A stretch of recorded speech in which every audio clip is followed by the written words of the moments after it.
घटना आहे शीतलची, गोड हसणारी स्वप्नाळू डोळ्यांची मुलगी।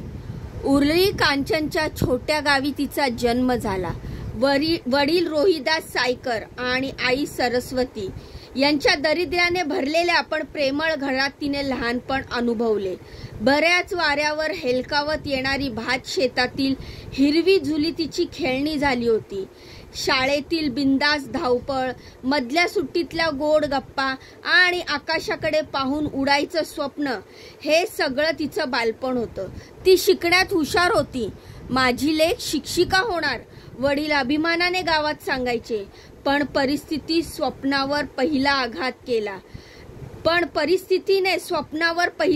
केला। 12वी नंतर आर्थिक विवंचना आल्या, शिक्षण थांबलं। शीतलच्या डोळ्यातील झळकती स्वप्न अर्धवट विरून गेली।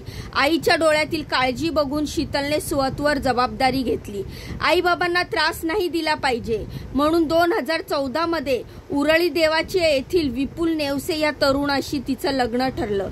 लग्नातील तोरण वाजत गाजत आलेल्या मिरवणुका, व्हरांड्यावर गोड शब्द, सगळं स्वप्नच होतं। शीतलच्या चेहऱ्यावर नवा प्रकाश होता। तिने नव्या घरासाठी नवे रंग भरले। लग्नानंतर काही महिने खरोखर गोड गेले। सासू सासरे थोडेसे कठोर वाटले तरी शीतलने समजून घेतलं। विपुलही सुरुवातीला प्रेमाने वागला। एक गोड मुलगा तिच्या संसारात आल्यावर शीतलचं आयुष्य फुलावं असं वाटलं। पण प्रत्येक स्वप्नाच्या मागे एक सावली लपलेली असते। तिला लवकरच कळालं। सर्वप्रथम सासूनं बोलून दाखवलं। मुलीच्या माहेरकडून तिला काहीही मिळवायचं नव्हतं का 2 लाख रुपये आण। शीतल थरथरली। वडील शेतात मोलमजुरी करून घर चालवत होते। तिने विरोध केला तर सासरच्या लोकांचा सूर कडवट झाला। विपुलनेही आपलं खरं रूप दाखवलं। दारू प्यायलेला, आता घरात आरडाओरडा करणारा आणि तिला मारहाण करणारा पती रोज रात्री दारूच्या नशेत तो बुडलेला विपुल घरी परतायचा। शीतलला शिव्यांची लाखोली व्हायचा। तिला धक्का देत गळा दाबून दमदाटी करायचा। एकदा तर त्याने शीतलला पंख्याच्या हुकाला बांधून ठेवण्याची धमकी दिली होती। पैसे नाही आणले तर तुला इथे मरण आलंय, तुला ओरडायला होतं, दुःख एकटं येत नाही ते तुम्ही आणायचं होतं। शीतलच्या नंतर लक्षात आलं विपुलच्या गावात एका विवाहित स्त्रीशी त्याचे प्रेम संबंध चालू आहेत। रात्री उशिरापर्यंत मोबाईलवर दबक्या आवाजात बोलणं, अचानक घराबाहेर जाणं, हे शीतलच्या लक्षात आलं। शीतलने एक दिवस त्याला विचारलं। त्यावर विपुलनं तिला जबर मारहाण केली आणि तिचा डोळा काळा झाला, होठ फाटले। पण सासरच्या घरात कुणालाही तिचं दुःख दिसलं नाही। उलट तुझ्यातच काहीतरी कमी आहे असं तिला सुनावलं गेलं।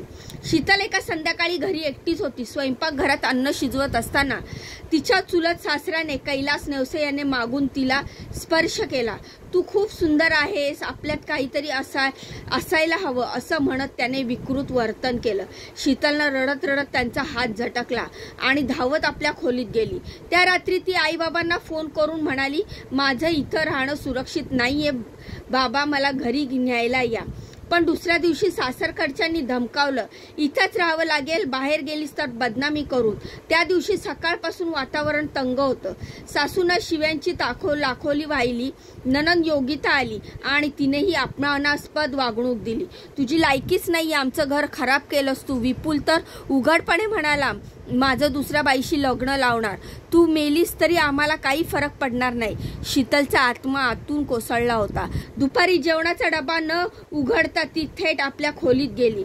मुलगा बाजूलाच खेळत होता। तिनं कपाट उघडलं, निळा चुडीदार ड्रेस घातला, केस मोकळे सोडले। तिनं डोळ्यातून ओघळणाऱ्या अश्रूंना हातानं थोपटत पंख्यावर असलेल्या हुकाला चुडीदारचा पट्टा बांधला। शीतलने आखरचा श्वास घेतला। पंख्याला गळफास लावताना तिच्या डोळ्यामध्ये आईबाबांचा आणि छोट्या मुलाचा हसतमुख चेहरा आणि स्वतःच्या संपलेल्या स्वप्नांचा तांडव नाचत होता। एका क्षणात शीतलची दुनिया संपू लागली। संध्याकाळी दरवाजा बंद दिसला, आवाज दिला पण प्रतिसाद नाही। शेवटी दरवाजा फोडला आणि सगळ्यांच्या नजरेसमोर शीतलचा मृतदेह झुलत होता। तिचे डोळे अर्धवट उघडे होते, डोळ्यांचा कडा पडला होता, गालावर अश्रूंचे वाळलेले थेंब होते। घरात एक क्षण निशब्द शांतता पसरली। सासरचे लोक घाबरले, एकमेकांकडे बघत उभे राहिले. शीतलच्या वडिलांनी ही घटना ऐकून ताबडतोब पोलीस ठाण्यात धाव घेतली. त्यांनी रडत रडत तक्रार दाखल केली. माझ्या लेकीला या लोकांनी मारलंय, तिचं आयुष्य संपवलंय. पोलिसांनी सर्व आरोपींना चौकशीसाठी बोलवलंय. शीतलच्या खोलीतून तिने लिहिलेलं एक शेवटचं पत्र सापडलं. आई बाबा मला माफ करा, मी खूप लढले पण आता नाही सहन होत. माझा मुलगा लहान आहे, त्याच्यासाठी माफी करा, तुम्ही त्याला वाचवा. या पत्रात पोलिसांनी आणि गावकऱ्यांना रडायला लावलं. रोहिदास सायकर आणि यांनी ठाम निश्चय केला की शीतलसाठी न्याय मिळवायचा. कोर्टात खटला सुरू झाला. साक्षीदार बोलवले. मोबाईल कॉल्सवर व चॅट्सवर मेडिकल रिपोर्ट सर्व काही पुरावे बनले. सासरच्या लोकांना क्रूरतेचा पडदा फाटला. शीतलचा छोटा मुलगा आईच्या आठवणीमध्ये हरवला होता.